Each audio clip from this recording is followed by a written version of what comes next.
sou a Cristal da Viva La Vulva, pessoa por trás da página Viva La Vulva, uma página de cultura feminista, informação do universo feminino, coisas incríveis voltadas para mulheres.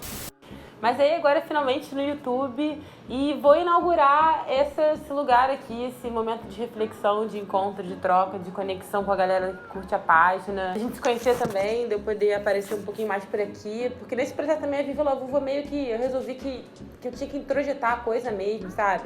E admitir que eu era muito mais o blog do que o blog era uma coisa institucional lá longe. Eu aprendo muita coisa com o YouTube, me conecto com as pessoas parecidas comigo de todos os lugares do mundo no YouTube. E tô acreditando que as pessoas vão se filmar cada vez mais, enfim, são outras coisas. E esse vídeo é a retrospectiva, não só de 2019, mas a retrospectiva da década toda. Sou super milênio, né? Eu nasci em 90, então essas viradas sempre foram muito intensas, desde que eu tô existindo aqui. E eu tava hoje mais cedo vendo um show muito foda do Gorillaz, uma formação maneiríssima de uma turnê e tal do Gorillaz, agora uma parada recente.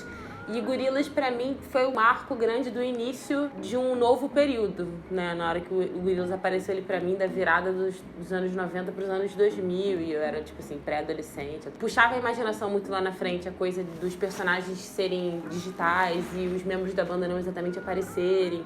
E ter toda uma história por trás, uma estética que era, tipo, cyberpunk, meio futurista, meio desenho japonês e tal. E o Gorillaz atravessou todos esses 20 anos se transformando, tá com uma formação agora super diversa e continua puxando a questão tecnológica lá na frente e tal, mas tipo, tá com uma banda formada por uma galera mais jovem, por negros, por mulheres incríveis e tudo mais. Então, a jornada do Gorillaz tem a ver com a jornada dos nossos tempos. A gente passou a achar o racismo inadmissível, você dá bola fora em questões de gênero, machismo, homofobia, assim, tipo, uma coisa considerada inadmissível também.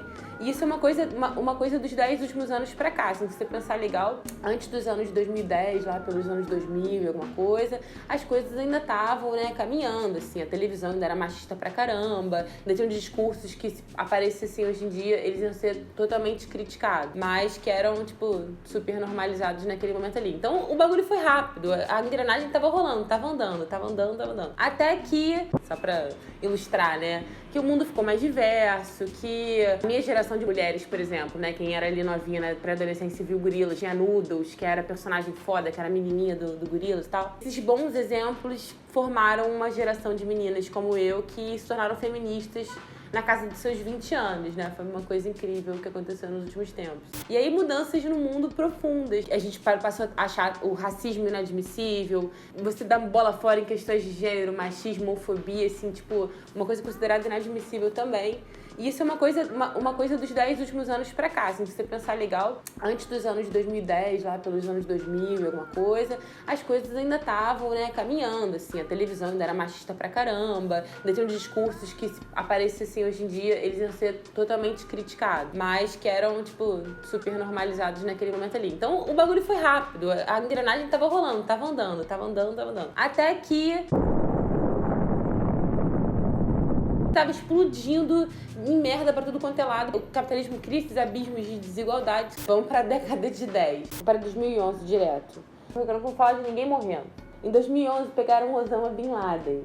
Osama Bin Laden, que é uma grande narrativa com muitos tons folclóricos americanos, que justificava um monte de coisa. Justificou, inclusive, uma conversa assim fascista que era nós contra eles, né? Existe uma coisa que é o terror, uma guerra contra o terror, e ele personificada no Bin Laden e no Saddam Hussein, outra figura também dos anos 2000. Os Estados Unidos colocou como grande vilão. Foi o momento, 2011, da Primavera Árabe, super importante parada acontecendo no mundo, porque ela desencadeou uma série de acontecimentos, principalmente em 2013, 2014, que tem a ver com grandes manifestações surgindo a partir do uso da internet. As manifestações do Egito foram convocadas pela internet. O presidente do Egito, que eu vou botar o nome aqui, ele tentou proibir, cortar a internet de todo mundo ao mesmo tempo. Não deu certo. Mas enfim, o Egito teve essa grande insurgência que foi muito caótica depois da maneira como o Egito se reestruturou. Mas foi muito interessante que tenha começado, foi tipo um efeito dominó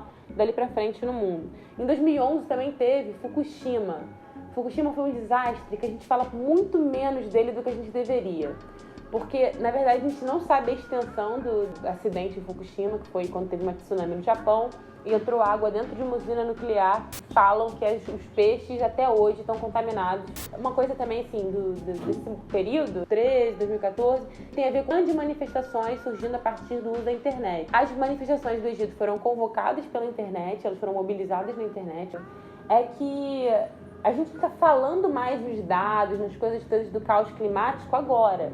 Mas coisas que a gente já tem informação há muito tempo, elas não estavam tanto em pauta quanto elas estão agora. A gente precisou ver a Amazônia pegar fogo, entre outras coisas acontecerem para, de fato, assim, tipo, tá levantando essas pautas, né? Então isso foi só 2011. Em 2012, o Steve Jobs morreu. Em 2012 foi um ano mítico do fim do mundo do calendário maia. Acabava em 2012, as pessoas interpretavam que isso ia ser um apocalipse maia. E, na minha visão, assim, esses grandes períodos de rupturas que as civilizações antigas falavam sobre, são meio previsões, tem a ver com, de repente, rupturas energéticas, né? Entrou numa outra fase o mundo, e entrou mesmo, assim, daí pra frente o bagulho começou a ficou mais íngreme, a avalanche, e muitas coisas que têm um início nessa fase aí. Nessa fase também foi pra mim uma grande ruptura. Eu saí da faculdade que eu fazia design de moda, e eu saí dessa faculdade que eu tava meio no início dela, e eu falei, cara, eu vou ser mais feliz do que isso. E eu tinha tido experiências dando aula de inglês, e eu comecei a flertar com a ideia de dar aula de sociologia, fui estudar ciências sociais. Essa parada mudou completamente a minha vida, tem a ver com o surgimento da própria da Viva la Vulva. Que foi na faculdade de Ciências Sociais que eu fui totalmente transformada num ser mais pensante, mais crítica, que eu também me tornei feminista nesse ínterim.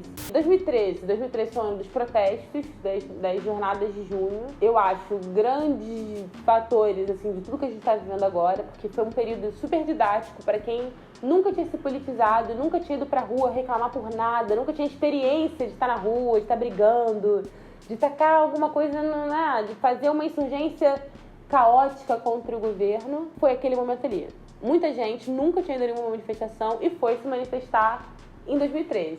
Algumas dessas pessoas estão hoje de camisa da CBF e outras dessas pessoas estão organizando coletivos, estão se organizando politicamente de uma forma que não rolava antes. Assim, foi um momento interessante para a Câmara por isso. Óbvio que elas foram instrumentalizadas, usadas para outros movimentos com mais intenções estarem no poder hoje em dia. E tem gente de movimentos políticos dessa época, eu não vou falar o nome desses políticos, porque formaram grupos a partir de coisas que aconteceram em 2013. Tomar 7-1 da Alemanha, 7-1.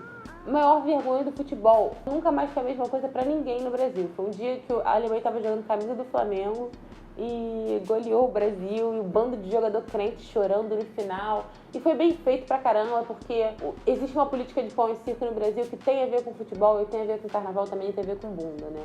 Mas em 2014 vinha se arquitetando, Aécio Neves começa aquela história do não vai ler, a gente não vai deixar a Dilma governar, isso não vai pra frente, não deu outra. Em 2015 começou a onda dos paneleiros, o fenômeno paneleiro, são os proto-bolsonaristas. Batendo panela aqui na janela, no Rio, na hora dos pronunciamentos da Dilma, imitando a performance super icônica, né, dos nossos amigos e irmãos argentinos, para fazer política. Eles são um grupo que vem a compor os bolsominions de camisa do Brasil, fazendo coreografia, aquela estética toda muito escrota, né, dos bolsonaristas. Acho que é uma década de muita intolerância, vários avanços, várias paradas que andaram, assim, várias conversas que foram retomadas, iniciadas, tipo, caudas que engrossaram de assuntos importantes, e ainda assim um atentado como esse, super icônico da força do fundamentalismo islâmico atacando o sempre muito opressor Ocidente. Em 2016, finalmente, a coisa toma forma e realmente acontece. O golpe da Dilma foi uma das cenas mais bizarras, mais icônicas e inesquecíveis da política brasileira. Que não precisa ser retomada, nem se propagar tanto pela internet, não vou colocar aqui, mas que foram os políticos mandando pra mãe, agradecendo a Deus e etc. Usando aquele momento de um grande palanque de bizarrices brasileiras pra tirar a Dilma, e eles conseguiram. Foi nesse momento também que talvez o Bolsonaro tenha se tornado realmente conhecido para todo mundo, que isso fique marcado para a história, que ele homenageou o Ustra, o maior torturador entre os militares aí, sei lá, não tem nada para dizer mais sobre isso. Naquele momento, acho que se perguntasse para as pessoas perto de você, se você achava que o Bolsonaro é seu presidente, você dizer que tá todo mundo viajando, né? Pois é, eu também. Que ingênuo que a gente era, né? Que ninguém levava a sério nenhuma dessas duas figuras. Trump vira presidente dos Estados Unidos e nesse ano eu fiz um curso com a Márcia Tiburi. O Trump entrou e vamos lidar com o Bolsonaro. O Bolsonaro vai ser o presidente, vai ser o nosso próximo presidente. 2019 vai ser Bolsonaro.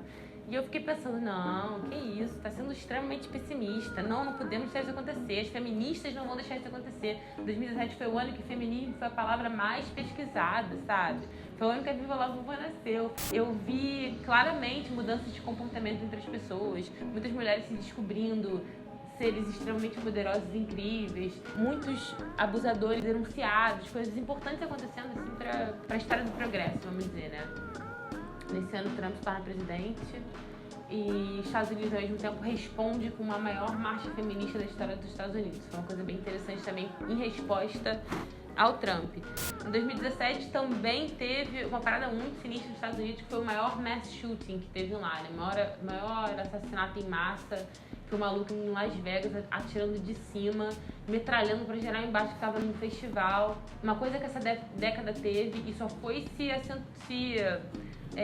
intensificando foi a questão dos assassinatos, com esse tom incel, assassinando pra aparecer e depois se matando, enfim, uma série de situações como essa. Muitas outras coisas aconteceram, tá? Esse apanhado aqui tá sendo, tipo, uma pincelada muito rápida em acontecimentos políticos, basicamente, assim, só pra gente falar como é que a gente chegou aqui. E aí, pulando pra 2018, ano de eleição, a Marielle é assassinada bem no início do ano, uma semana depois de eu ter visto a Marielle na manifestação das mulheres, dia 8 de março, né? Que foi a marcha das mulheres aqui no Rio, que tava chovendo pra caramba.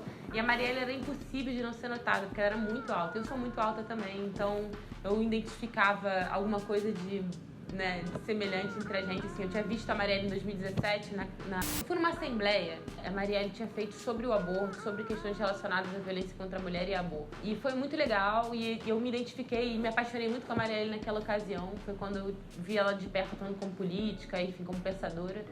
E aí a Marielle é assassinada, o bagulho fica muito louco. Tem uma manifestação gigantesca. Essa foi imensa, assim, de pessoas muito emocionadas, muito mobilizadas, incrédulas que ela tinha sido assassinada. E teve muita gente que também se emocionou com a ocasião e se juntou a essa luta antifascista e conheceu a Marielle a partir do assassinato dela, né?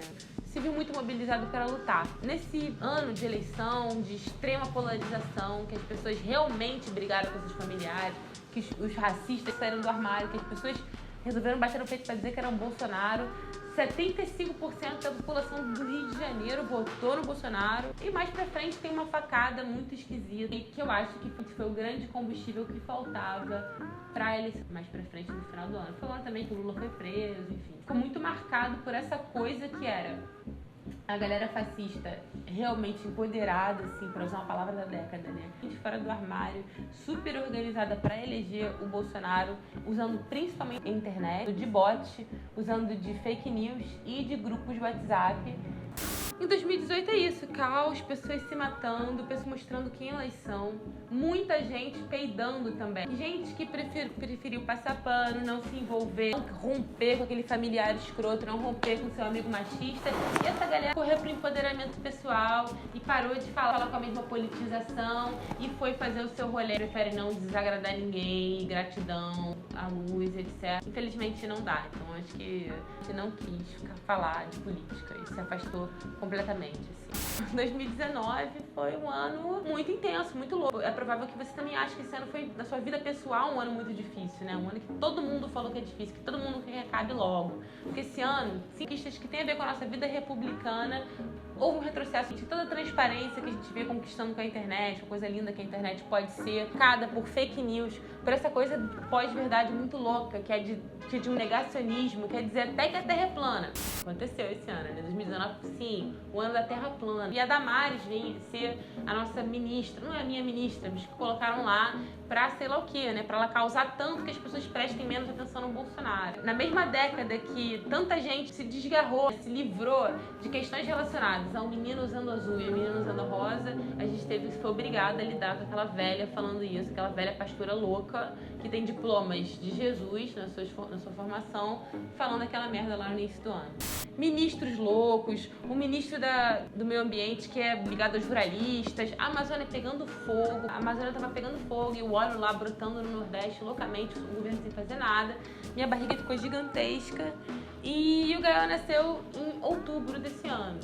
Assim, um ano muito, muito louco, não só pro Brasil, Trump querendo construir muro, crianças morrendo na fronteira americana com o México, Estados Unidos deixando rolar uma crise humanitária absurda na sua fronteira, crises humanitárias sem precedentes na Europa também, crises de refugiados chegando na costa da Itália, o Boris Johnson subiu na Inglaterra e o Brexit vai de fato acontecer. Cheguei a duvidar que ia rolar, mas meio que dá pra comemorar, porque a gente já fez parte desse bonde, pode ser que a gente volte pra ele, é o bonde do BRICS e a Rússia, hegemônica pra caramba, como essa potência muito louca, meio ditatorial, mas que faz uma frente política e econômica nos Estados Unidos, e a China passando oficialmente na frente dos Estados Unidos esse ano. Eu acho que é o ano inegável do grande bote chinês econômico no mundo.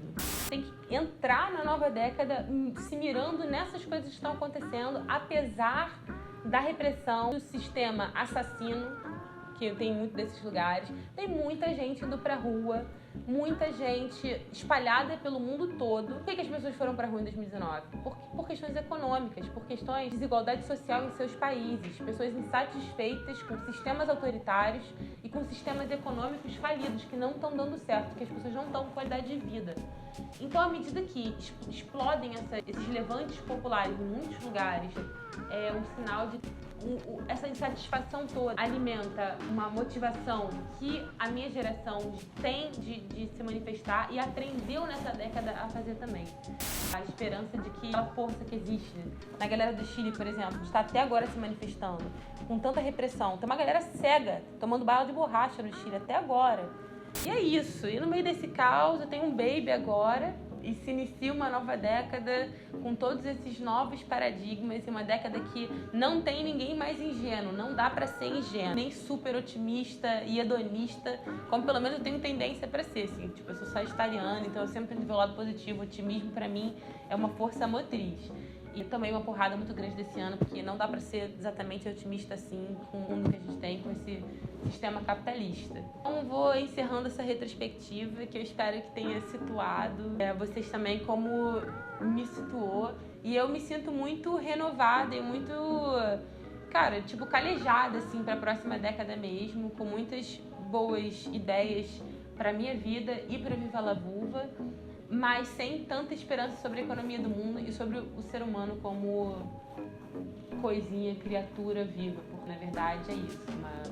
Tem uma lição da vida adulta que é indispensável, é que de todos os seres humanos tem 20% que vale a pena, e desses 20% que vale a pena, 5% estão realmente a fim de botar a mão na massa para transformar o mundo. Mas eu acredito que eu faço parte dessa galera, eu acredito que muita gente do Viva la Vulva, que segue a página, que tá aqui agora no canal, que já curtiu, já seguiu, mostrou pra alguém, também tá a fim de botar a mão na massa, de ser sujeito histórico, de ser criador de fenômenos de transformação.